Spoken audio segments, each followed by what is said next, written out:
Selamat malam, selamat bergabung para peserta webinar dengan tema mulai karir pendidikanmu dengan bisnis sendiri tanpa modal hasil menguntungkan. Perkenalkan terlebih dahulu, saya Risa, host kegiatan pada malam hari ini. Pada malam hari ini kita akan temani oleh Bu Lilis Aminah, MAG. Beliau merupakan kepala sekolah dari Lembaga Pendidikan Fatona yang ada di Kota Bandung. Dan sebelumnya saya akan sapa dulu pemateri kita pada malam hari ini. Assalamualaikum Bu Lilis.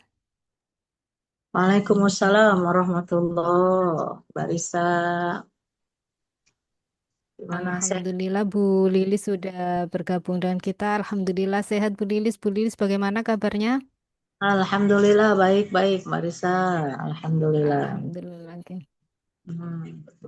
Baik Bapak Ibu, untuk malam ini dengan tema mulai karir pendidikanmu dengan bisnis sendiri tanpa modal hasil menguntungkan, yaitu akan banyak sekali nanti yang akan dijabarkan oleh beliau. Salah satunya yaitu keuntungan dengan berbisnis sendiri di bidang pendidikan, yaitu tidak membutuhkan alat mahal atau teknologi rumit, cukup ruangan kecil di rumah, plus dukungan materi dari kami, bisa menjalankan usaha bimbel langsung dari rumah. Oke, baik Bapak Ibu, untuk mempersingkat waktu, akan Waktu. saya serahkan waktunya kepada Bu Lilis untuk bisa memulai pemaparan materinya. Kepada Bu Lilis, kami persilakan.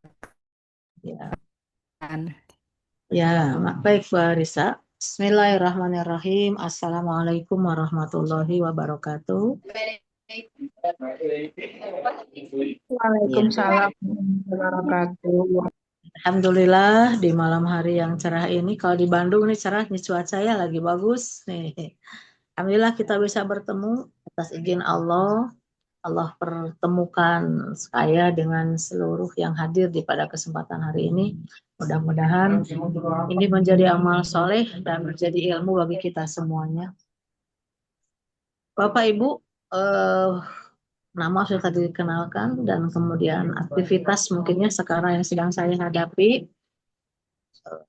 Kami punya aktivitas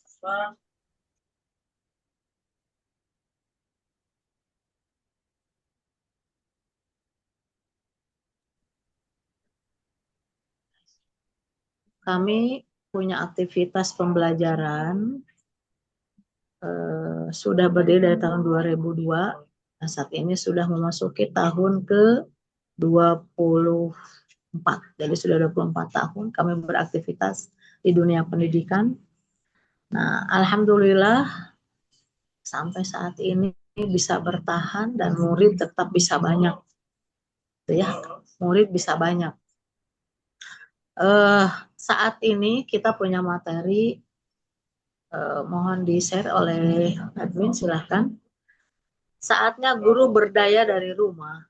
Ini ada salah satu fenomena yang terjadi di kita selaku guru, baik yang sudah PNS ataupun P3K, ataupun yang guru honorer. Nah, sebelumnya saya mau bertanya nih, ini yang mayoritas hadir coba dari kalangan mana, atau dari apakah dari guru honorer atau dari PNS atau P3K atau guru lainnya? Mohon diketik di masing-masing jawaban. Kita kenalan dulu ya, nanti kita arahkan materinya, lebih lebih enak mengarahkan materinya. Silahkan untuk semua peserta bisa aktif menulis. Semua dari kalangan mana? Apa dari P3K atau dari guru honorer atau dari PNS?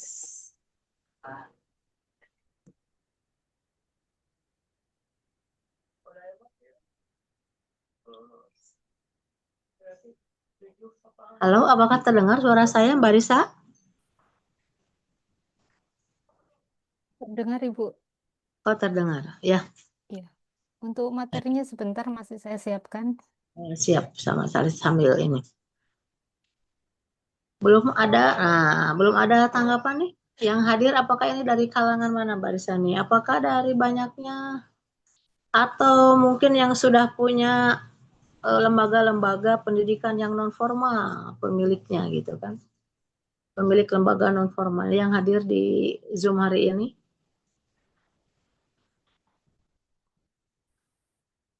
Baik, saya lanjut ya. Saatnya guru berdaya dari rumah.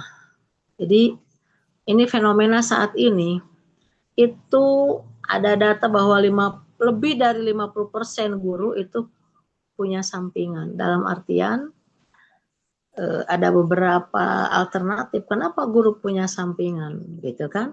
Itu ada tanda tanya kenapa guru punya sampingan pekerjaan lain. Apakah memang kondisi keuangan yang diperoleh ketika mengajar tidak mencukupi untuk kehidupan? Mungkin itu salah satu penyebabnya. Atau yang kedua memang masih punya waktu untuk mempunyai pekerjaan sampingan lainnya gitu kan. Jadi ada beberapa alternatif. Nah, tapi kalau kita lihat data, nih gaji guru di seluruh dunia ternyata Indonesia merupakan gaji guru yang terendah. Di kita itu guru di Indonesia itu gajinya kalau dilihat itu 3,89 juta sampai 5,5 juta. Kisarannya itu untuk guru. Nah, apakah dengan uang sebesar itu mencukupi untuk kehidupan keluarga? Itu kan jadi bahan pertanyaan untuk kita. Nah, ini kenapa muncullah aktivitas-aktivitas atau pekerjaan-pekerjaan sampingan yang dilakukan oleh para guru. Gitu. Kemudian ada beberapa fenomena nih, kondisi guru honorer di Indonesia. Ya, kita sambil nunggu materi yang di-share dari admin nih. Ada 74%. Ini hasil dari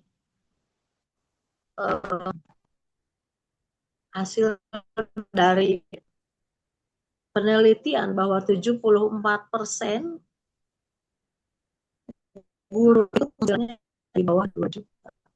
Nanti guru di sebelah mana? Apakah guru honorer atau guru P3K atau guru PNS? Nah, kemungkinan di guru honorer itu ya penghasilannya di bawah 2 juta rupiah. Jadi kalau miris, padahal kita itu sebagai tulang punggung negara, sebagai pencerdas bangsa, sebagai yang menggerakkan kehidupan bangsa supaya bisa cerdas, bisa terkelola masyarakat dengan baik, tapi miris penghasilan para guru itu di bawah rata-rata. Nah, ini yang menjadi bahan pemikiran, kita terutama ini yang punya gagasan GMF nih Bu Nur Suroya yang luar biasa. Inilah kondisi kita saat ini. Makanya muncullah nanti ide-ide yang brilian yang akan kita bahas tuntas di sini. Ini sudah ditampilkan layar bahwa lihat Indonesia adalah gaji yang terbawah. Lihat di orang lain gajinya. Bisa 15 juta per bulan, ada yang 25 juta.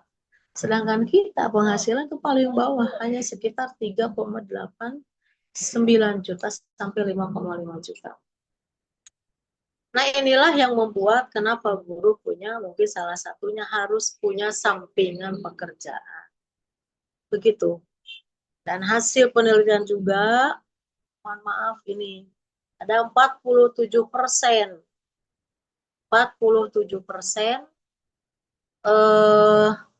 hasil penelitian bahwa banyak kita di kalangan guru terjerat oleh pinjol. Ini hasil penelitian. Innalillahi. Nah, inilah kondisi mayoritas para guru yang ada di Indonesia.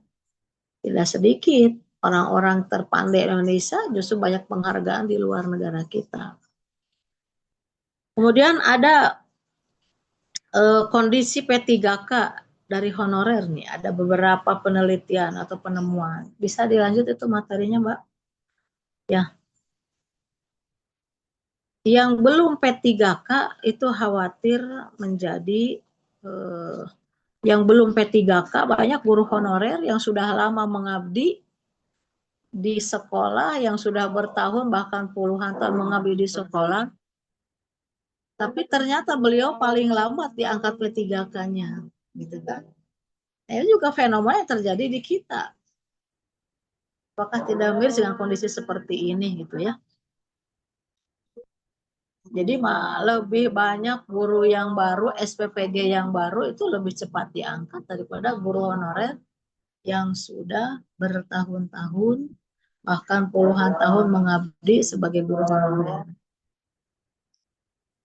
Nah, selanjutnya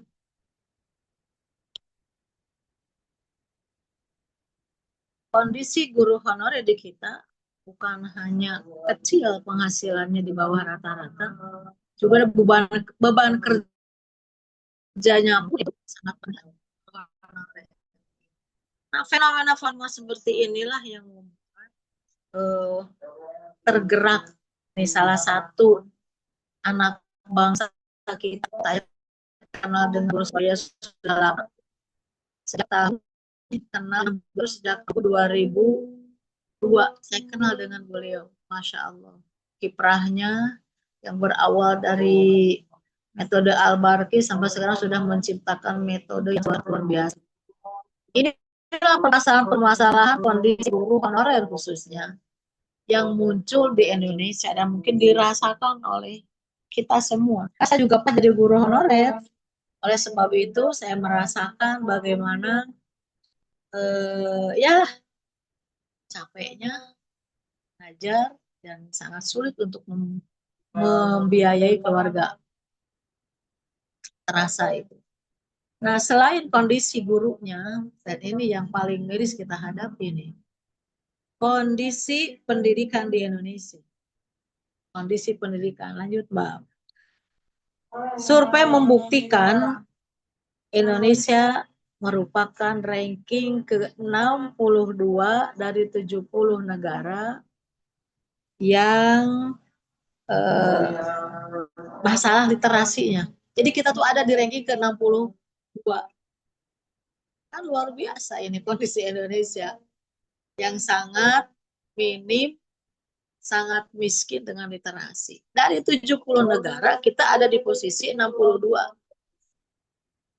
Ini kan sangat memalukan kondisi seperti ini. Apa penyebabnya? Tentu ini ada penyebab. Kenapa bisa seperti itu?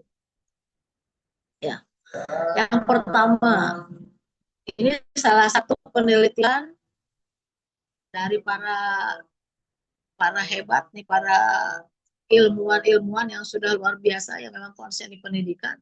Ternyata penyebabnya satu, masih banyak di kita yang usia SD, bahkan masih ditemukan yang usia SMP, itu belum bisa membaca Latin. Ini kondisi pendidikan di kita. Ini hasil penelitian. Faktanya ini sudah ada gitu kan. Jadi masih banyak kita. Nah, kondisi yang seperti ini mau seperti apakan gitu kan. Dan itu tugas siapa sebetulnya gitu. Tugas siapa yang seperti itu.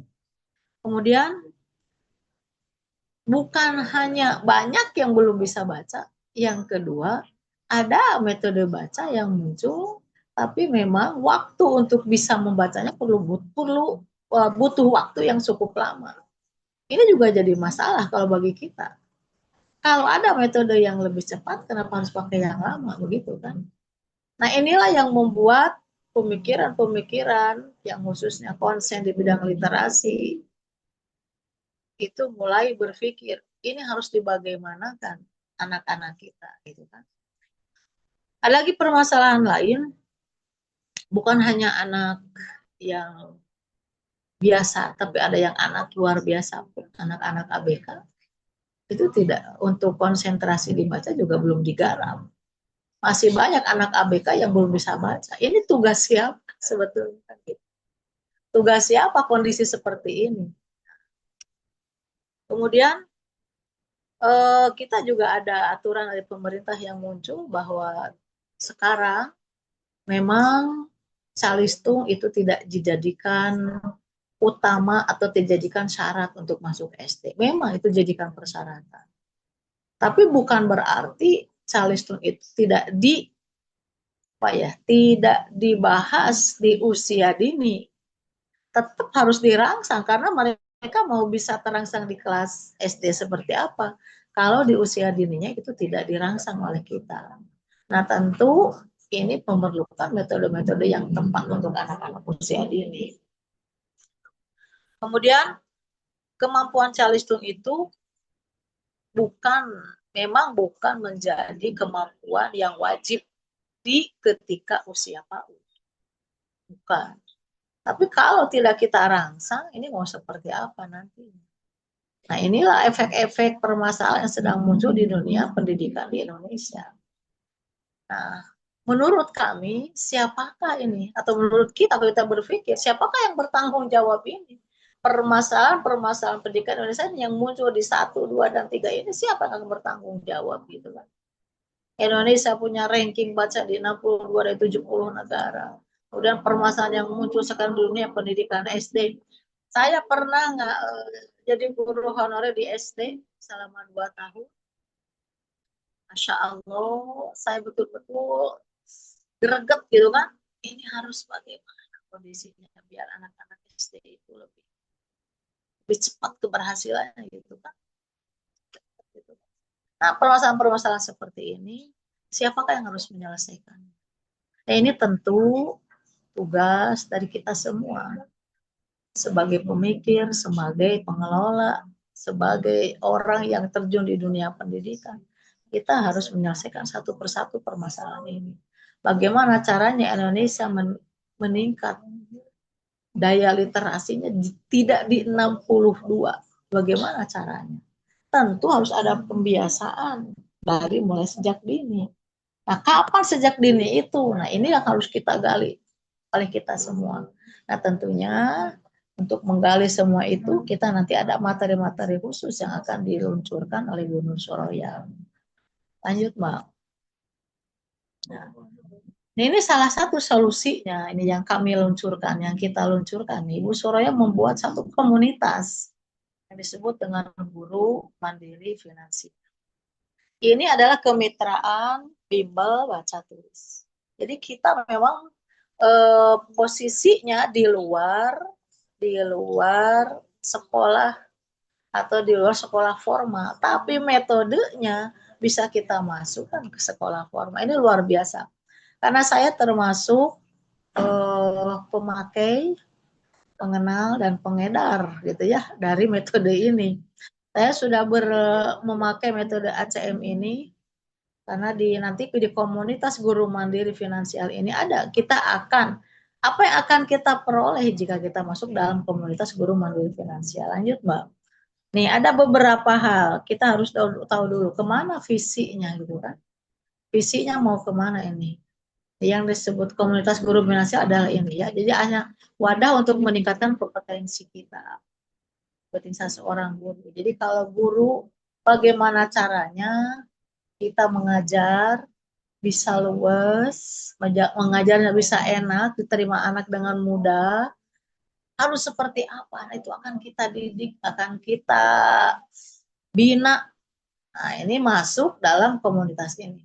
Ya mungkin salah satunya saya sudah melalui pendidikan ini dari tahun 2002 itu. Saya berawal memang bukan dari metode ACM ya, tapi berawal dari metode Al-Qur'annya gitu ya. Nah, ini luar biasa. Nah, ini nanti kalau Bapak Ibu mengetahui lebih lanjut, nanti seperti apa kegiatan guru mandiri finansial itu dan apa untuk keuntungannya untuk kita yang masuk ke dalam komunitas ini. Itu sangat luar biasa, bisa kita rasakan. Kita lihat slide berikutnya, Mbak.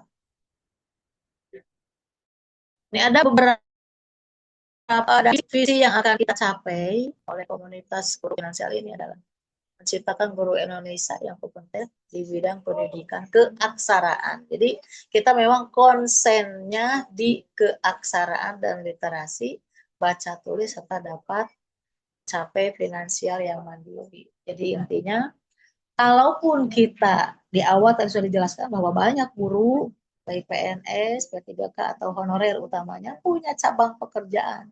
Tapi cabang pekerjaannya tetap kita masih di dunia pendidikan juga.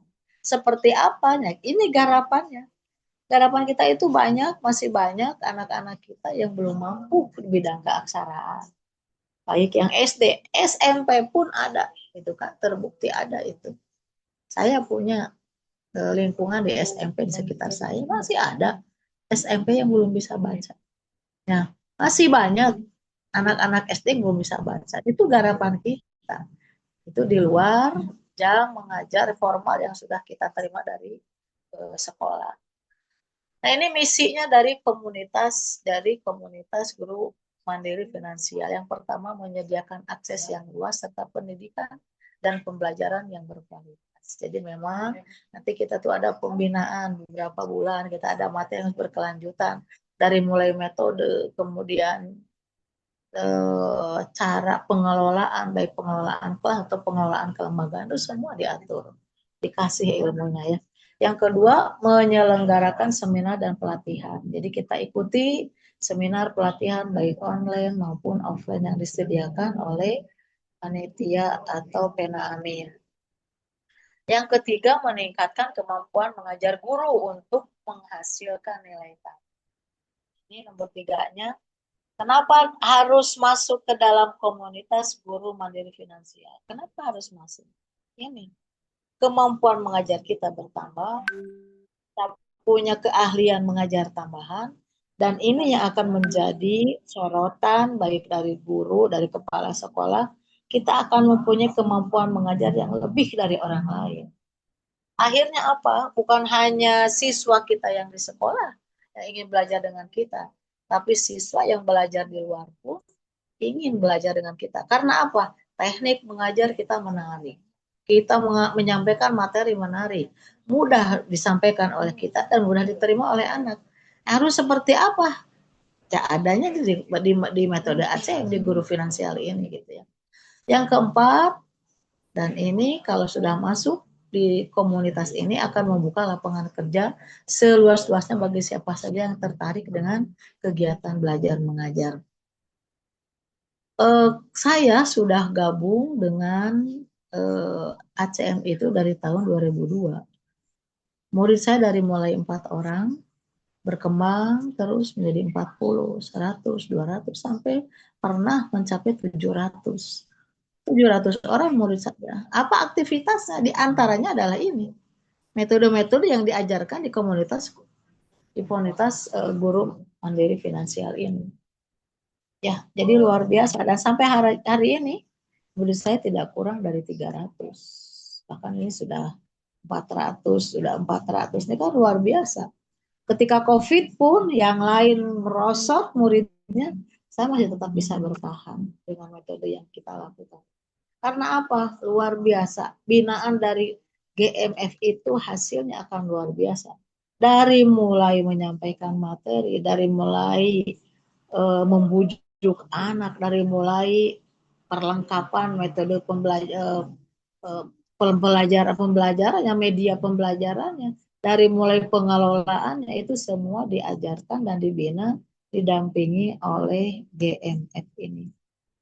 Makanya saya khususnya nih sangat berterima kasih kepada Bu Nur Suraya yang sudah membimbing saya dari awal, kemudian juga sampai saya punya kesempatan mengisi materi di Zoom, dan juga saya mungkin salah satu lembaga yang dijadikan percontohan oleh GMF gitu ya. Dan Bapak Ibu tidak rugi setelah kita punya ilmu ini, sangat tidak rugi dan tidak akan menyesal. Saya bisa bertahan, lembaga saya bisa bertahan selama 24 tahun, bahkan sudah bukan hanya di bidang kegiatan keaksaraan saja, sudah berkembang di lain. Saya sudah berkembang ke bimbel, berkembang ke kursus, berkembang ke pengajian yang lebih tinggi, ke tahfidz. Itu semakin berkembang. Karena apa? Diawali dengan kegiatan yang memang luar biasa. Jadi begini, banyak pertanyaan, Bu Lilis kenapa? kalau belajar di Bu Lilis itu kok anak bisa cepat bisa. Nah ini yang membuat masyarakat kita aneh. Ya, masyarakat itu aneh. Bu Lilis sampai banyak. Saya pernah bertemu dengan salah satu orang disdik datang langsung ke rumah karena memang berbondong-bondong kalau ke rumah saya gitu kan. Ini ada apa sebetulnya di rumah Bu Lilis itu ada apa? Saya kan cuma satu petak dulu awalnya. Dari rumah satu petak, saya bisa menelurkan ribuan anak dalam waktu cepat, bisa membaca bukan hanya Latin, Quran pun bisa. Bukan dengan waktu lama, hanya dengan waktu cepat. Nah ini yang membuat takjub saya. Kok ini metode enak banget gitu kan. Ke anak nggak susah, kita juga nggak susah menyampaikan materinya. Nah ini karena kita, memang kami sebagai anggota GEM itu dibina betul-betul oleh Ibu Nur Soroya khususnya gitu kan, betul-betul dibina oleh beliau. Nah, lanjut Bu, materinya lanjut.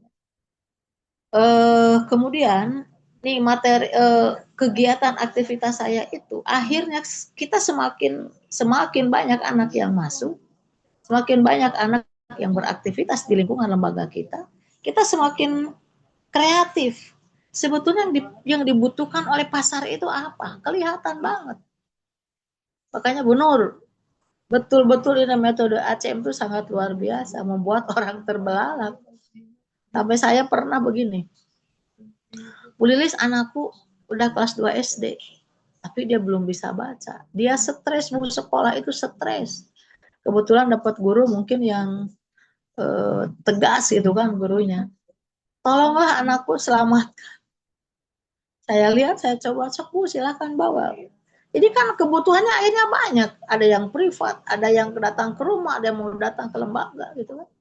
Coba Bu saya bawa, saya lihat dulu anaknya. Kita lihat, cek dengan metode yang kami punya itu dari binaan dari GMF ini.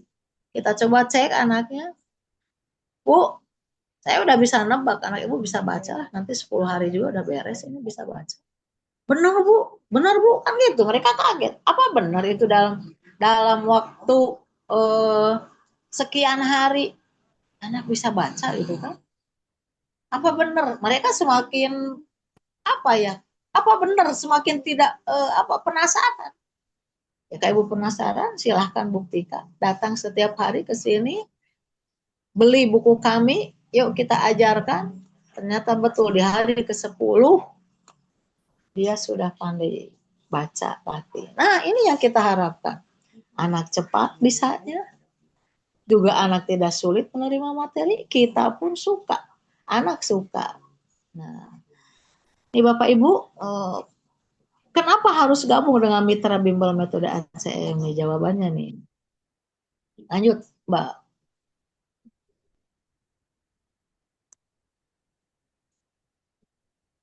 Nih. Jadi guru mandiri finansial atau GMF itu adalah bagian dari wirausaha sosial. Kalau saya mungkin Ibu, ketika kita akan melaksanakan satu aktivitas, coba tanamkan niat yang betul dulu dalam diri kita. Karena saya pernah salah langkah, salah niat, akhirnya salah, nggak kecapean semua. Saya niat dulu di awal karena sudah melihat, wah ini anak banyak, wah saya lah pasti dapat uang sekian, ternyata itu bukan tujuan kita. Tetap kita ada target, tapi itu bukan tujuan utama. Tapi niat awal, ya Allah jadikan saya yang bisa memerdekakan anak-anak kita, anak-anak bangsa Indonesia dari kebodohan kepada cahaya yang luar biasa lewat metode ACM ini. Nah, dari situ bergulir semua. Apapun yang kita lakukan, orang tua itu akhirnya menyetujui. Karena apa? Percaya dengan metode yang kita berikan pada anak. Gitu ya. Nah, ini GMF ini merupakan bagian dari wirausaha sosial. Jadi ada misi sosialnya. Bagaimana caranya umur kita, ilmu kita, harta kita manfaat untuk orang lain. Ini misi sosial kita, manfaat untuk orang lain. Kehidupan kita manfaat untuk orang lain. Yang penting apapun yang kita lakukan ini manfaat untuk orang lain. Dan Allah itu tidak akan tidur ketika kita ikhlas melakukan satu perubahan, perombakan anak dari kebodohan menjadi dunia yang sangat pandai. Allah tidak akan tidur. Allah akan berikan berlipat ganda dari apa yang kita usahakan. Ini karena kita punya misi sosial. Kemudian yang kedua, GMF itu punya misi pendidikan. Pastinya, karena di GMF itu yang kita bahas adalah kemajuan. Bagaimana anak kita supaya maju, bagaimana anak kita supaya cepat bisanya. Bagaimana ini supaya guru-guru Indonesia itu pandai. Bagaimana supaya guru Indonesia itu punya keahlian dalam mengajar. Ini tentu misi pendidikannya sangat besar. Kita tidak lepas dari misi pendidikan. Yang ketiganya kita punya misi pemberdayaan. Jadi mohon maaf di saya itu yang banyak saya memberdayakan orang-orang sekitar. Lulusan SMA, apa sih lulusan SMA? Orang banyak mencibir. Ya kalau lulusan tapi kalau kita bina itu sama baik juga hasilnya. Ya, saya lulusan SMA ada, yang sarjana ada, S2 juga ada gitu kan di lembaga saya. Kita semua bagi-bagi tugas. Siapa yang membina lulusan SMA? Bagaimana materi yang akan kita berikan pada mereka gitu kan? Bagaimana cara mengubah orang yang memang kesempatan sekolahnya hanya tingkat SMA tapi bisa berdaya, bisa bagus kualitasnya, kita ada pembinaan. Jadi betul-betul inilah pemberdayaan. Yang kita usahakan pemberdayaan. Juga bagaimana caranya guru-guru yang mungkin mohon maaf karena ini terjadi pada diri saya, ini terjadi. Saya pernah jadi guru honorer, mohon maaf, penghasilan sudah sangat tidak seimbang dengan pengeluaran kita. Apalagi zaman sekarang, sangat tidak seimbang. Dan wirausaha melalui GMF ini sangat membantu kehidupan kita, sangat membantu, sangat besar. Alhamdulillah, saya dari punya satu petak rumah. Dulu itu kegiatan aktivitas lembaga saya, tempat tidur di situ, makan di situ, belajar di situ. Tapi sekarang alhamdulillah sudah punya 3 petak, tempat tidur sudah terpisah, belajar ya belajar, sudah punya tempat yang lain. Ini luar biasa, ini pemberdayaan. Bagaimana caranya kita mempotensikan, mengeluarkan, mengoptimalkan potensi diri kita. Tadi yang luar biasa. Semua hidup, masyarakat jadi hidup, perekonomian di sekitar juga jadi hidup. Itu luar biasa hasil. Kemudian yang keempat, memang ini adalah kondisi GMF kita itu sangat luar biasa, peningkatan ekonomi. Jadi jangan khawatir, yang masuk ke GMF akan ada perubahan besar dalam perekonomiannya. Karena apa? Kita beda dengan orang lain. Apa yang membedakan? Ilmu-ilmu yang diberikan di GMF itu sangat beda dengan ilmu yang kita dapatkan di orang lain. Di antaranya adalah jagonya adalah jurusnya adalah metode ACE. Ini yang bisa membuat kita beda dari lembaga yang lain. Akhirnya apa? Peningkatan ekonomi juga sangat bagus. Saya sangat bersyukur dan tidak merasa rugi dulu masuk ke dalam GMF. Karena apa? Sudah banyak yang saya rasakan. Sudah sangat banyak, dari mulai pembangunan sarana, kesejahteraan guru, itu semua kami rasakan. Yang betul-betul kami rasakan. Lanjut, Mbak. Nah, ini yang perlu sebagai bahan dasar, bahan awal. Emang GMF itu kapan berdirinya? Sudah berapa banyak? Nah, gitu ya. Luar biasa. Ini GMF itu, Bapak Ibu, alhamdulillah itu sudah kurang lebih 350 mitra. Jadi sudah ada kurang lebih 350 mitra kerja se-Indonesia. Sudah berapa banyak guru? 20.000 guru yang sudah gabung dengan GMF. Termasuk organisasi kecil atau besar nih Bapak Ibu. Kalau sudah sebanyak itu komunitasnya. Kita bisa bayangkan mengurus 20.000 guru dan sudah ribuan sekolah yang gabung dengan GMF. Jadi bukan bukan komunitas yang kecil ini. Makanya saya sangat salut nih kepada Bu Nur yang luar biasa bisa menggarap, manage, bagaimana caranya ini guru luar biasa. Ini sedekah jariah tuh Bu Nur tuh banyak banget. Ilmunya banyak diberikan. Kita juga hidup lebih bermanfaat, lebih maju, bisa berpenghasilan lebih banyak juga. Itu luar biasa. Nah, harus seperti apa? Nah, ini kondisi GMF kita ya, se-Indonesia seperti ini. Lanjut, Mbak. Ya. Nah, harus bagaimana kalau kita ingin masuk ke dalam dunia komunitas GMF ini? Silahkan nanti dari pihak manajemen, guru gabung menjadi mitra. Bagaimana caranya? Nanti ada administrasi yang menjelaskan lebih lebih detail. Nah, nanti seluruh mitra bergabung di komunitas guru mandiri finansial. Cukup dengan bergabung menjadi mitra itu sudah menjadi masuk ke dalam komunitas kita. Nah, ini persyaratan yang kita lihat ya.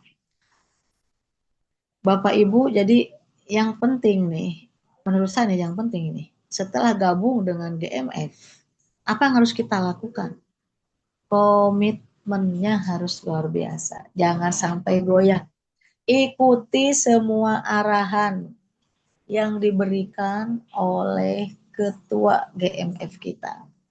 Kalau kita ikuti arahan, kita ikuti aktivitasnya, Zoom jam segini, tanggal segini, hari ini, materinya ini, ikuti saja.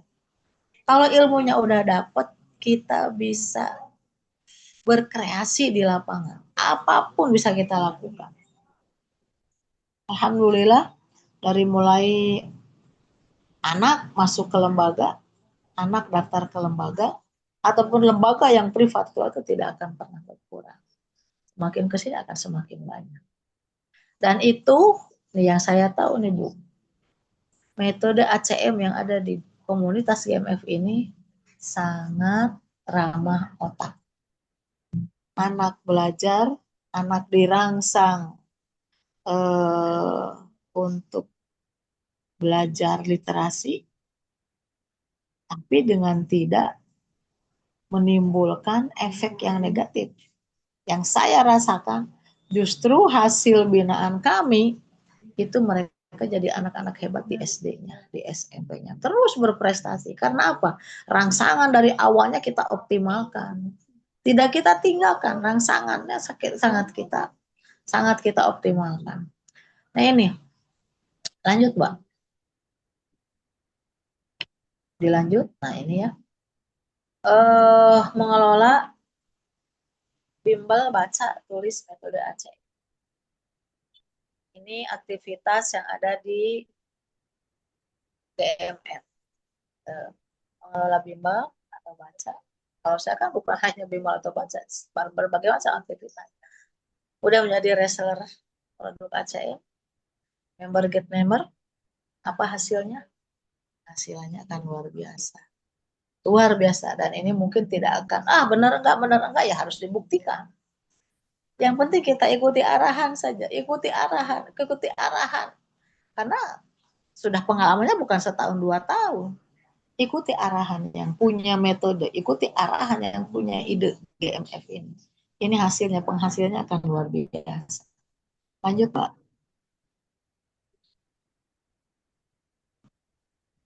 Ya. Nah, ini program-program pelatihan yang sudah berjalan di kita, sudah banyak.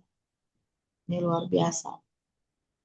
Program yang jelas Bapak Ibu, dilanjut saja Mama. Yang jelas yang saya rasakan ketika kita gabung di komunitas GMF ini, tidak ada kerugian sedikit. Yang justru kita mendapat keuntungan yang sangat luar biasa. Selain ilmu kita bertambah, bukan hanya itu, tapi finansial pun ikut bertambah gitu ya. Nah, ini adalah tahapan rekrutmen anggota yang nanti akan dijelaskan lebih rinci oleh Ibu Nur nih yang punya Idenya dan luar biasa ini. Dia akan lebih rinci untuk ya. Bapak Ibu lanjut Mbak. Lanjut saja. Nah, pengalaman saya Bapak Ibu eh, cukup ya. Pengalaman mungkin saya termasuk testimoni keberhasilan komunitas GMM. Jadi sampai saat ini saya tidak pernah lepas dari metode ini. Ya. Karena apa? Menurut saya nih Bapak Ibu ya, belum ada metode yang seringkas, secepat, semudah ACM. Belum ada. Saya ikuti semua metode, ada metode baru saya coba ikuti. Dari metode Al-Quran, metode baca Al-Quran, metode Latin, saya ikuti itu. Tetap kelebihannya ada di metode ACM. Coba aja nanti kalau Bapak Ibu masuk ke komunitas kami, Bapak Ibu akan rasakan di mana hebatnya metode yang ada di komunitas kami. Dan itulah yang menjadi ciri khas yang membuat diri kita beda dengan orang. Ya, nanti untuk metode ACM, Bu Nur mungkin akan lebih ini Bu Nur ya. Karena nanti ACM itu, ini ada 3 versi bang saya. Kalau saya kan versi awal, satu betul-betul pegangnya anak-anak. Anak yang dari SD ada, anak yang usia dini juga ada. Itu kan yang kita pegang itu. Anak spesial juga saya megang. Tahun ini kebetulan di TK saya itu ada anak spesial 3. Itu luar biasa. Dan ilmu yang diberikan oleh Bu Nur itu sangat luar biasa. Sangat, sangat bermanfaat untuk pembinaan anak-anak kita yang spesial. Untuk orang dewasa. Udah ya. Apalagi orang dewasa cukup 2-3 hari itu beres. Betul kedudukan metode ACM itu memang kelas atas. Oke. Kelas menengah masuk. Kelas bawah juga bisa. Nah ini luar biasa. Di kalangan kelas atas ya, Bapak Ibu, kalau yang saya rasakan, semakin anak yang kita didik jumlahnya sedikit, itu keberhasilan semakin besar. Di saya itu kalau ngajar, satu guru hanya pegang 5 anak. Saya pegang 5, karena saya tahu kehebatan metode ini luar biasa. Saya nggak boleh guru megang dari maksimal tuh, maksimal anak itu hanya 7 anak satu guru itu. Makanya dalam waktu 3 bulan anak motoriknya sudah muncul, motorik halus, motorik kasar itu sudah muncul karena kita memang konsennya di situ. Sudah mulai bisa 3 bulan, 1 semester itu anak sudah bisa membaca lagi, dan bukan hanya itu menulisnya bisa. Nah, ini pencapaian dan pengukuran dampak nanti Ibu Nur mohon dibahas juga ini nih ya, karena kalau data-data seperti ini yang lebih tahu adalah Bu Nur nih. Lanjut Bu.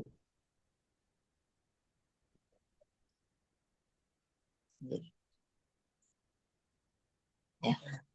Bapak Ibu, sekali lagi saya selaku pemakai pengedar dari metode ACM nih mengajak, yuk kita penasaranin. Nah, penasaran tidak dengan metode yang ada di komunitas kami? Kalau penasaran, nanti mungkin ada ajakan dari panitia juga, lalu seperti apa kalau mau gabung dengan komunitas kami. Itu mungkin sedikit pengalaman yang bisa saya sampaikan dari mulai pengalaman saya awal masuk bergabung dengan metode ACM. Juga selama saya mendapat bimbingan dan binaan dari Nur Suraya. Itu bisa saya sampaikan, Barisa. Mudah-mudahan ada manfaatnya untuk semua. Assalamualaikum warahmatullahi wabarakatuh. Waalaikumsalam warahmatullahi wabarakatuh. Terima kasih banyak Bu Lilis atas pemaparannya yang luar biasa sekali. Selanjutnya adalah sesi foto bersama dan juga tanya jawab. Namun sebelumnya akan saya sapa terlebih dahulu penggagas dari komunitas guru mandiri finansial ini, yaitu Bu Dr. Nur Suraya MPD. Eh, Assalamualaikum Bu Nur, semoga beliau masih bersama kita.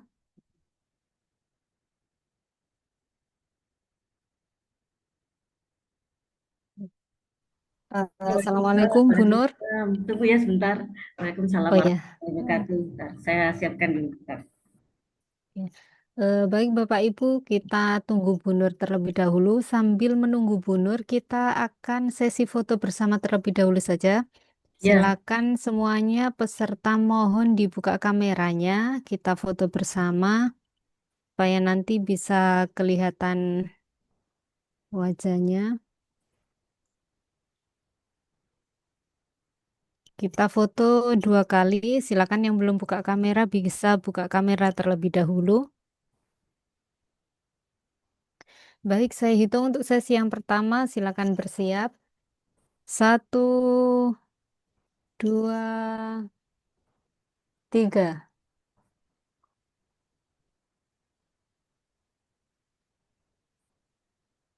Terima kasih Bapak Ibu. Selanjutnya kita bersiap untuk sesi yang kedua.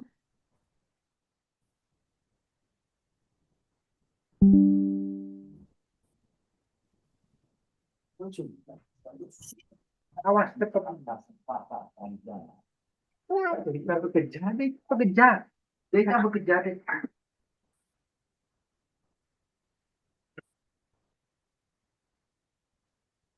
Ya baik, sebentar Bapak Ibu.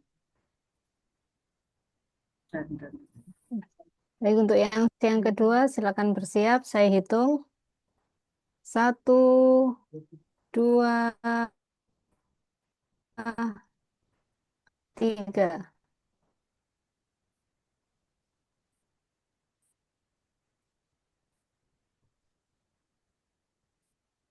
Ya, terima kasih Bapak Ibu.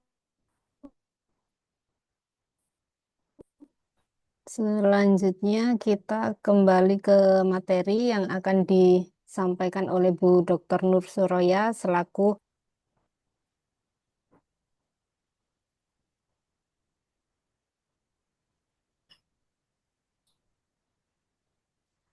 Baik, terima kasih banyak. Assalamualaikum warahmatullahi wabarakatuh. Alhamdulillah Waalaikumsalam. pagi hari, malam ya. Malam hari ini kita bisa jumpa setelah sempat tertunda ya minggu sebelumnya. Bu Lilis, apa kabar Bu Lilis?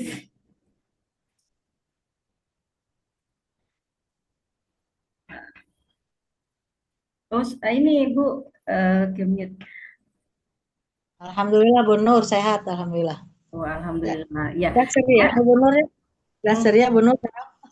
Mm-mm. Masya Allah. Mm. Ya, jadi begini, saya nambahin Bu Lilis aja ya sebenarnya, Bapak Ibu, salam kenal dari saya yang belum kenal. Saya Nur Suroya, saya penggagas dari komunitas guru mandiri finansial. Nah, awalnya saya menggagas komunitas ini sebenarnya berangkatnya itu di awal tahun 2018 ya. Di awal tahun 2018 Januari, saya tergerak untuk pada saat itu memang karena lingkungan saya di guru ya, lingkungan saya di guru-guru terutama guru TK, guru-guru prasekolah, guru SD kelas bawah ya.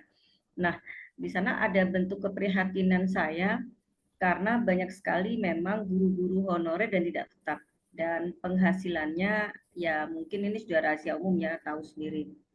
Nah, itu sebenarnya yang membuka yang awalnya mengapa saya menggagas komunitas guru mandiri finansial, karena saya berpikir selama ini metode ACM itu saya sudah mulai intensif untuk apa ya, intensif itu sekitar tahun 2008. 2008 tuh saya sudah mulai sebenarnya untuk pengembangan metode ACM. Kemudian penggunanya atau hanya digunakan di sekolah-sekolah, rata-rata di guru-guru sekolah. Nah, baru saya kemudian menggagas itu, dan alhamdulillah responnya luar biasa bagi guru-guru, bagi teman-teman semua, responnya luar biasa, dan itu cukup membantu sekali untuk meningkatkan penghasilan gitu ya. Itu pertama kali saya menggagas, dan semakin animonya luar biasa ya. Jadi banyak sekali yang berminat, bahkan bukan hanya guru-guru kelas awal atau guru-guru TK, guru SD yang gabung, tapi juga guru-guru SMP ada juga guru SMA. Karena fakta ya, di daerah-daerah itu ternyata masih ada SMA itu nggak bisa baca, SMP nggak bisa baca, itu masih ada fakta ya gitu. Sehingga mereka guru-guru tersebut bergabung, itu alasan mereka. Kemudian ada juga 90% yang bergabung adalah guru memang. 10%-nya gabungan, bisa dari ibu rumah tangga, kemudian bisa juga ada juga yang dari yang awalnya bekerja di kantoran, kemudian tertarik karena bisa bekerja, bisa mendapatkan penghasilan, tapi di rumah bisa mengurus anaknya gitu kan. Nah itu juga ada gitu ya.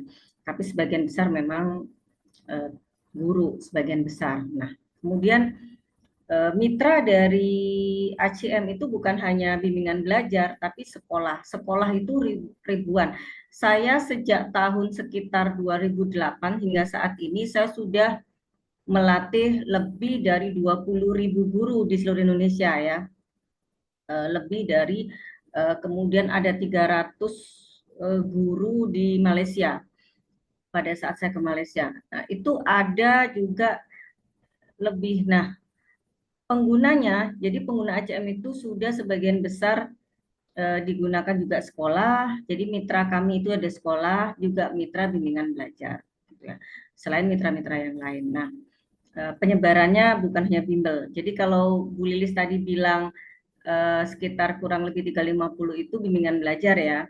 Untuk sekolah banyak lagi. Jadi itu beda. Untuk kemitraannya mitra sekolah dan mitra bimbingan belajar itu berbeda, dan semuanya semua pengguna ACM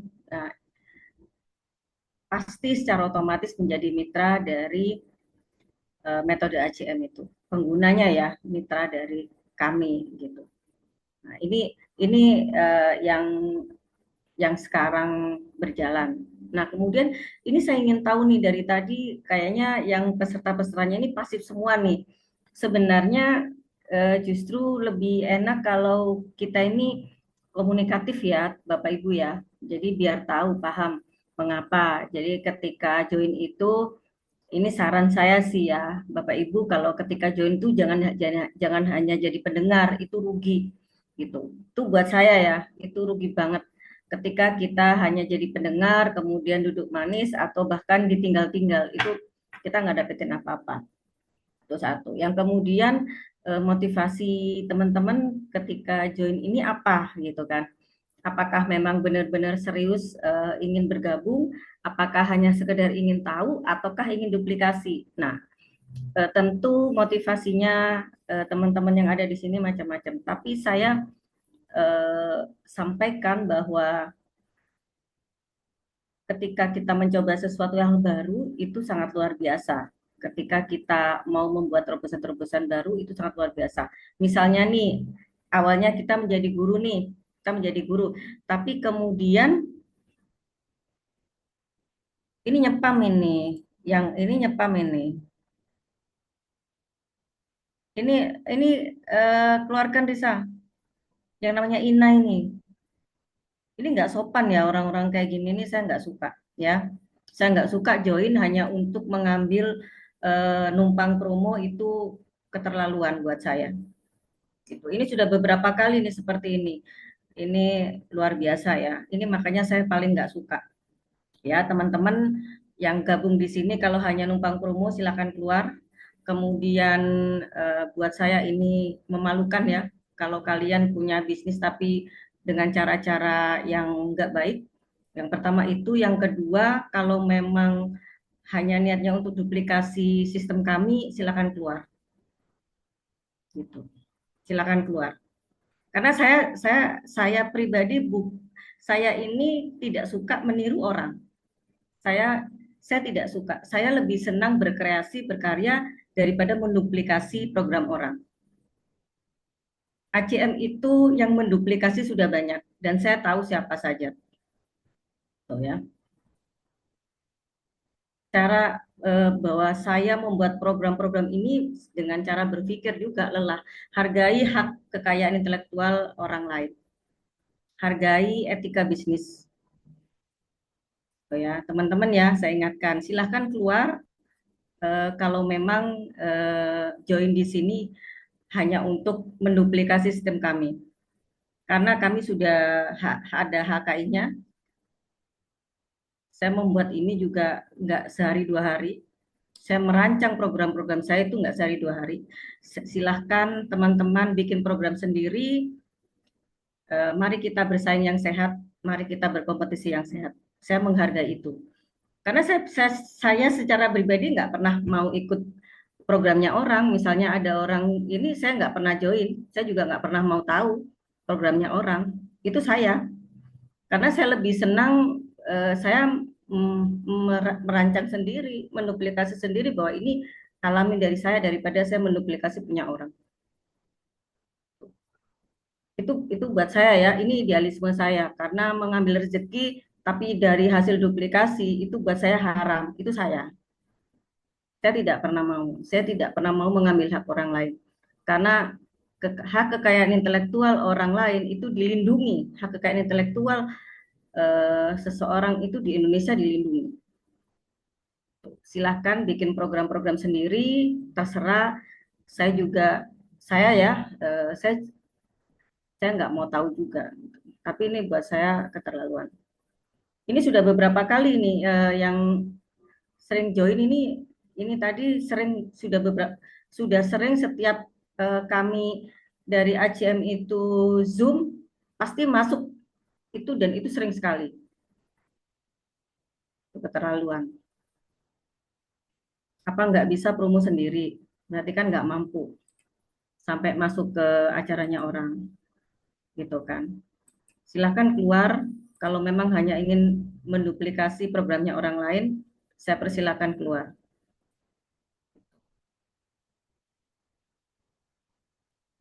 Mohon maaf ya Bapak Ibu ya, saya harus tegas di sini karena saya membuat program ini juga tidak sehari dua hari. Baik, kemudian begini Bapak Ibu ya, bahwa sebenarnya fokus utamanya untuk program komunitas ini ya lebih ke bagaimana menjadi mitra gitu ya Bapak Ibu. Kami bagaimana Bapak Ibu menjadi mitra gitu ya, bagaimana menjadi mitra. Kemudian keuntungan-keuntungannya menjadi mitra. Nah, contohnya adalah Bu Lilis gitu ya. Bu Lilis yang sudah lama, termasuk ada ini tadi saya lihat Bu Yuyun. Bu Yuyun Maslaha ini adalah salah satu guru yang pertama kali murid saya ketika belajar ACM. Yang pertama kali saya ajarkan ACM itu Bu Yuyun dan kawan-kawan. Waktu itu ada 10 orang. Beliaunya ada di PAUD ya, di PAUD di Malang, karena kebetulan pada saat itu saya kuliah, karena saya kuliahnya di Malang ya S2. Nah, beliaunya yang pertama kali dan hingga saat ini menggunakan ACM. Itu sejak tahun 2008. Nah, ini termasuk Bu Yuyun itu yang saya ajarkan ketika di Malang. Nah, jadi apa ya, bahwa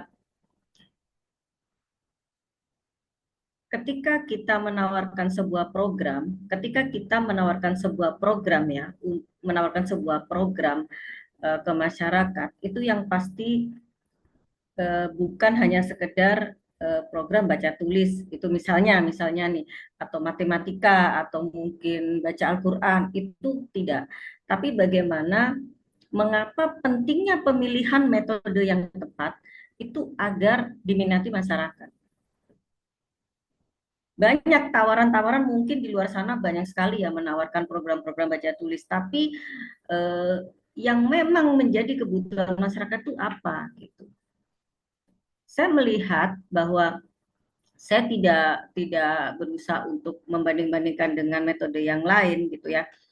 Saya tidak berusaha membandingkan, tapi saya melihat bahwa banyak sekali yang menduplikasi program atau sistemnya yang ada di metode ACM ini yang dilakukan, tapi mereka tidak menguasai metodologi yang tepat yang menurut saya sehingga itu menghasilkan kegagalan.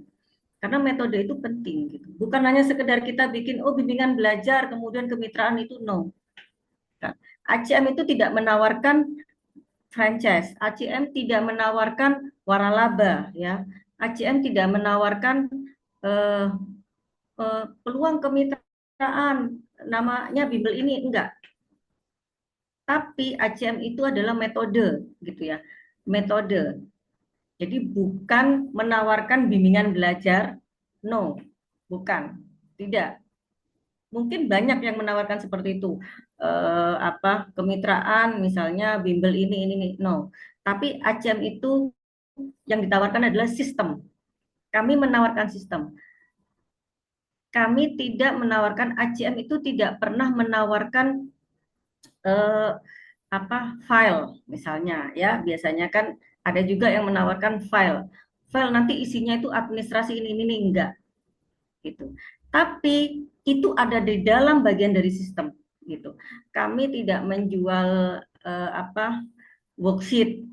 ACM itu tidak menjual worksheet. ACM tidak menjual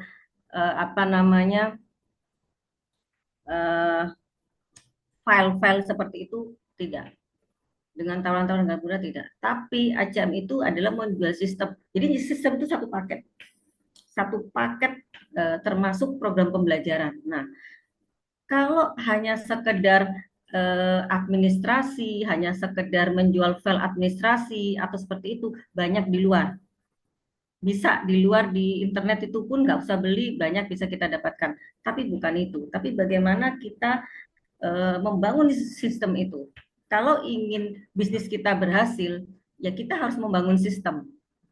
Bukan sekedar hanya seperti jual barang, jual beli, itu tidak. Ya, itu saya sampaikan bahwa ACM ini menawarkan metode. Nah, metode itulah yang diminati oleh masyarakat. Gitu. Nah, yang mahal itu itunya. Sebenarnya yang mahal itu metodenya, bukan sekedar nama bimbelnya, itu tidak, tapi metodenya itu. Ya, itu yang sulit ditiru oleh banyak orang. Kalau hanya meniru cara membuka kemitraan, itu banyak yang niru sudah. Tapi apakah nanti setelah berjalan itu program itu berhasil atau tidak, itu mereka tidak akan menjanjikan itu. Silahkan nanti Bapak Ibu yang ada di sini silahkan bertanya. Silakan bertanya, misalnya di beberapa yang menawarkan yang lain, peluang-peluang usaha yang lain, tanya, sistem ini apa yang ditawarkan, programnya apa? Nah, yang penting tuh tanya programnya apa yang ditawarkan, tuh pertama. Yang kedua, keberhasilannya sampai sejauh mana? Nah, sampai hari ini kalau saya lihat dari beberapa iklan-iklannya itu nggak ada yang menawarkan keberhasilan tuh mereka gitu ya. Kalau sistem pembelajaran, belajar itu harus menawarkan hasil, harus ada input, proses, outputnya apa yang dihasilkan gitu. Tapi kalau ketika bisnis yang ditawarkan itu tidak mampu menjelaskan itu, nah, artinya mereka hanya sekedar menjual bisnis. Tapi apakah programnya berhasil atau tidak, itu mereka nggak peduli. Buat saya, karena saya dari pendidikannya, saya berlatar belakang dari pendidikan luar sekolah, mulai S1, S2, S3, saya linear, kemudian saya mengambil program khusus pendidikan kursus dan pelatihan, itu spesialisasi saya. Pendidikan luar sekolah, saya mengambil program khususnya spesialis pendidikan kursus dan pelatihan, kemudian pendidikan keaksaraan dan literasi baca tulis itu spesialisasi saya di pendidikan luar sekolah. Nah, jadi bagaimana konsep pendidikan itu harus masuk. Jadi kita itu bukan hanya sekedar wah saya itu nanti nyontoh orang lain kemudian saya tiru nanti saya jual juga, bukan, jangan. Jadi memilih program-program itu juga penting, memilih mitra itu juga penting. Bagaimana memilih itu Bapak Ibu itu juga penting, harus diperhatikan. Gitu ya. Saya juga tentu memperhatikan termasuk bahwa metode ACM itu wajib pelatihan guru-gurunya, karena apa? Yang namanya pendidikan jangan pernah bermimpi ketika pendidikan itu berhasil ketika yang ngajar itu tidak menguasai. Intinya begini ya, yang penting buka bimbel siapapun bisa membuka tanpa latar belakang guru. Oke, iya. Tapi tidak bisa hanya sekedar berhenti di situ. Bahwa menjadi pengajar itu juga harus kompetensi, harus menguasai skill. Mengajar itu harus punya skill, harus punya keahlian. Nah, ini yang tidak diperhatikan.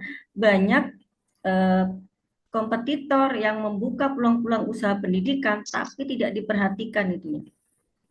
Mereka yang penting bisnisnya laku, yang penting kemitraannya laku, tapi mereka tidak memperhatikan bahwa mereka hanya sekedar memberikan tutorial. Beda ya.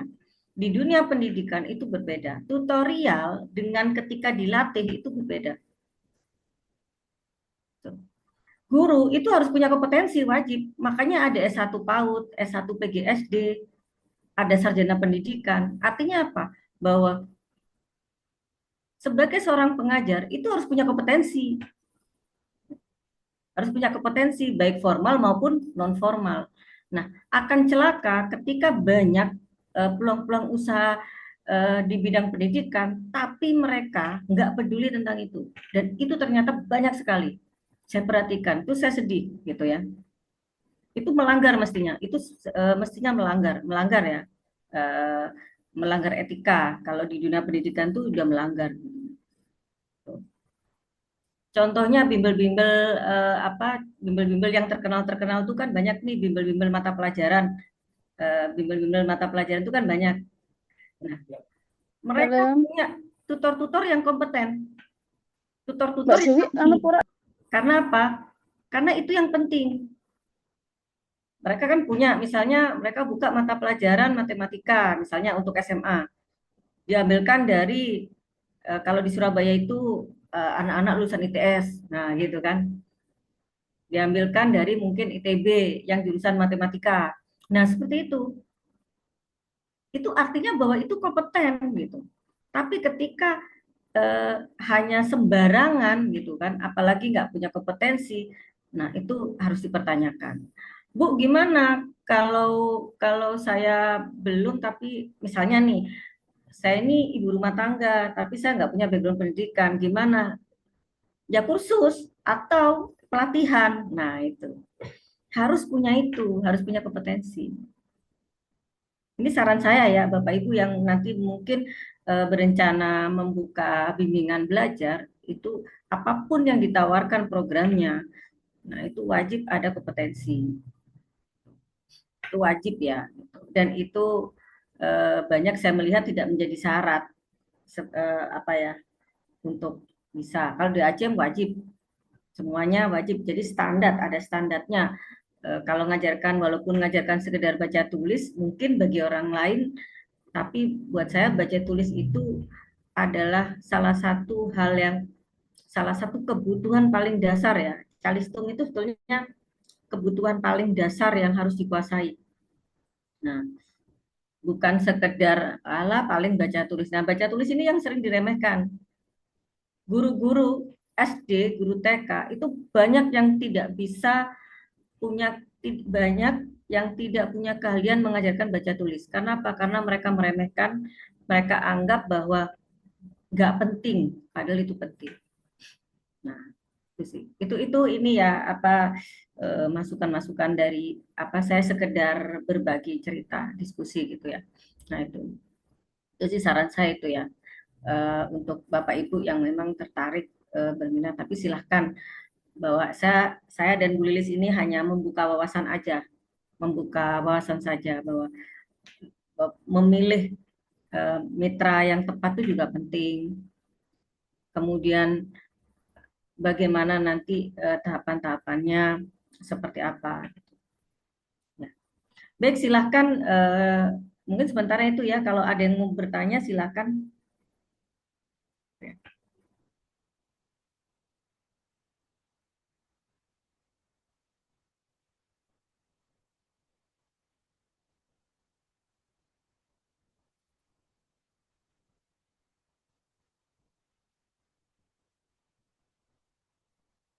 Mungkin ada teman-teman yang mau bertanya.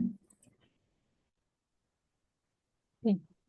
Baik, silakan Bapak Ibu yang ada pertanyaan, silakan bisa chat di chat Zoom atau bisa langsung raise hand untuk bertanya dan berdiskusi langsung dengan para pemateri.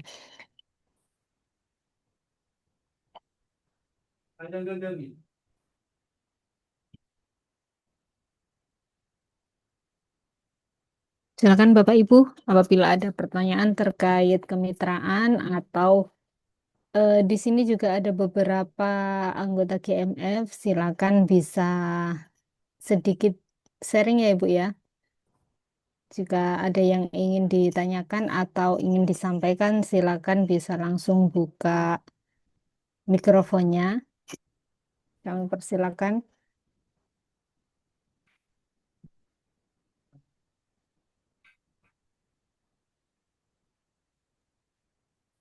Siapa nih? Jadi, Tas. saya ingin Iya, bertanya. silakan. Silakan Bu Olivia. Oke. Assalamualaikum warahmatullahi wabarakatuh, Ibu. Selamat malam, Bu.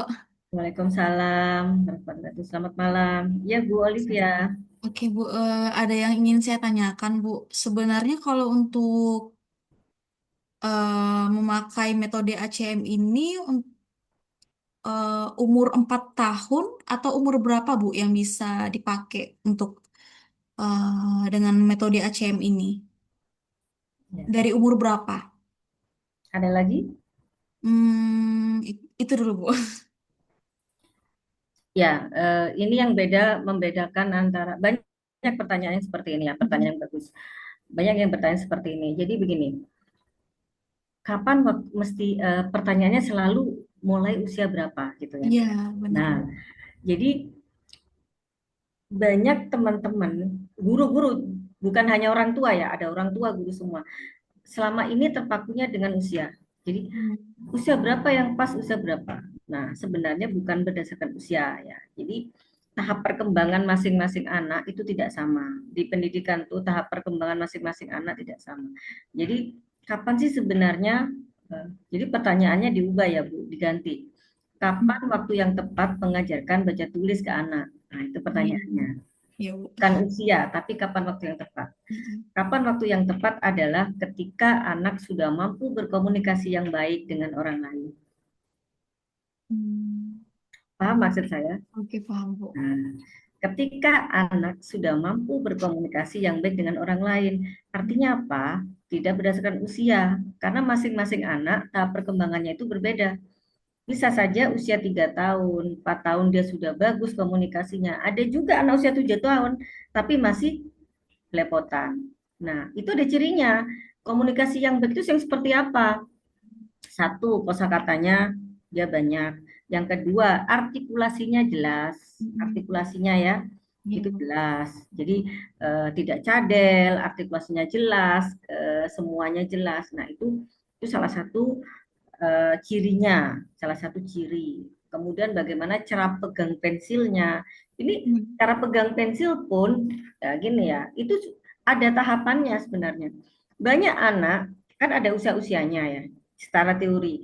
Banyak anak itu usia 6 tahun, itu cara pegang pensilnya masih cara anak usia 3 tahun. Itu kelihatan. Ketika tahapan perkembangan itu tidak terpenuhi, biasanya dia lambat. Gitu aja. Nah, Baik, lambat. baik, Bu. Artikulasinya misalnya, artikulasinya seperti apa? Kalau cadel gimana? Gitu Hmm. kan, misalnya. Nah, kayak gitu. Oke, baik, Bu. Nah, kebetulan saya ada salah satu murid, Bu, umurnya 4 tahun. Kalau untuk syarat tadi udah terpenuhi, tapi emang belum ada tahu huruf sama sekali nih, Bu. Hmm, Maka di sistem kita tidak ada pengenalan huruf. iya. Nah, itu tuh gimana, Bu? Kalau ada kendala seperti itu, caranya gimana ya, Bu? Untuk masuk metode ACM-nya? Kalau apa? Kalau apa? Eh, Kalau kan syaratnya sudah terpenuhi tadi tuh, Bu. ya. Artikulasinya udah bagus, pensilnya udah bagus, tapi dia emang nggak tahu huruf sama sekali nih, Bu. Umurnya Hmm. baru 4 tahun. Nah, itu caranya gimana ya, Bu, untuk masuk ke metode ACM-nya itu di buku, sedangkan eh, dia belum tahu huruf sama sekali, Bu. Atau kita langsung ke buku kah atau kenalin dulu dengan Olivia caranya? sudah pakai aja belum? Sudah, Bu. Sudah. Sudah. Nah, Ini kebetulan murid murid termuda bagi saya kan, Bu. Jadi ada kesulitan saya untuk langsung ke buku. Jadi anaknya bingung gitu, Bu. Atau ada masukan dari Ibu, saya butuh pencerahannya dari Ibu. enggak aja memang tidak mengenalkan huruf. Jadi Heeh. misalkan ketika di Acem itu tidak mengenalkan huruf, berarti harus di skip. Jangan jangan lagi kembali ke huruf. Maksudnya Oh, kita harus melupakan, jadi langsung ke harus buku ya, Bu. ditinggalkan. Langsung ke modul. Huruf itu harus ditinggalkan. Huruf tadi itu Heeh. udah lupakan, anggap nggak ada. Nah, Ya. sekarang bagaimana teknik-teknik itu digunakan? Kan tergantung pendekatannya. Nanti Heeh. pendekatannya bagaimana? Itu aja. Jadi ada beberapa pilihan pendekatan kan. Nah, kemudian Hmm. kalau sudah ikut materi identifikasi, nah itu kan bisa dilihat bagaimana sebelum anak itu diajarkan. Kalau diajar kan ada identifikasi. Nah, identifikasi kebutuhan belajar apa saja itu kan ada syarat-syaratnya. Identifikasi kebutuhan belajar itu seperti apa, nanti harus seperti apa, itu kan ada semua. Gitu. Nanti mungkin Bu Olivia bisa ikut lagi materi yang identifikasi kebutuhan. Gitu. Bagaimana, jadi sebelum mengajarkan itu kan ada identifikasi dulu. Hmm. Anak Iya. ini sudah siap apa belum? Itu kan kelihatan dari identifikasi tadi. Anak ini nanti kan kelihatan dari identifikasi kebutuhan itu akan kelihatan, akan kelihatan petanya. Oh, anak ini belum siap. Oh, anak ini sudah siap. Oh, anak ini memang eh, harus butuh treatment lagi. Nah, itu kan kelihatan di situ nanti. Memang nggak bisa, misalnya tiba-tiba langsung tanpa kita melihat itu semua, terus apa kita langsung diajarin itu nggak bisa. Hmm. Nanti masuk yang mana setelah identifikasi? Kalau di ACM kan ada 3 kelas. Iya. Kelas prabaca tulis, kelas baca tulis, kelas pasca. Itu anak ini yang mana nih? Iya. Kan beda pendekatannya. Kalau Oke. memang dianggap tadi nggak siap masuk, ya berarti coba yang di Terus. prabaca tulis. Heeh. Oke, oke. Oke, baik. Terima kasih Bu atas sarannya. Baik, Ya, ya, Assalamualaikum ya. warahmatullahi wabarakatuh. Waalaikumsalam warahmatullahi wabarakatuh. Ini ada Pak, ada lagi nih. Bentar, sekalian saya baca ya. Ada Prantiastio, ini Bapak ya. Apakah ada janji berapa bulan bisa cepat membaca kepada orang tua yang misal bisa baca 2 kali pertemuan? Sebenarnya bukan janji ya Pak. Ini kita juga nggak boleh berjanji. Dokter aja nggak boleh menjanjikan nanti kalau berobat ke saya pasti sembuh, itu enggak. Tapi kita memberikan program kalau di ACM itu 16 kali pertemuan tuntas. Nah, tuntas itu dalam artian apa? Ketika semua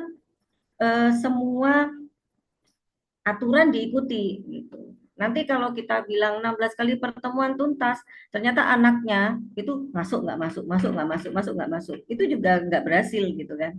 Nah, jadi kita jangan terpaku sama janjinya, tapi harus harus ada syarat dan ketentuan berlaku. Kalau orang tuanya nanti terpaku 16 kali pertemuan, lah kalau nanti masuk, seminggu enggak, ya nggak bisa.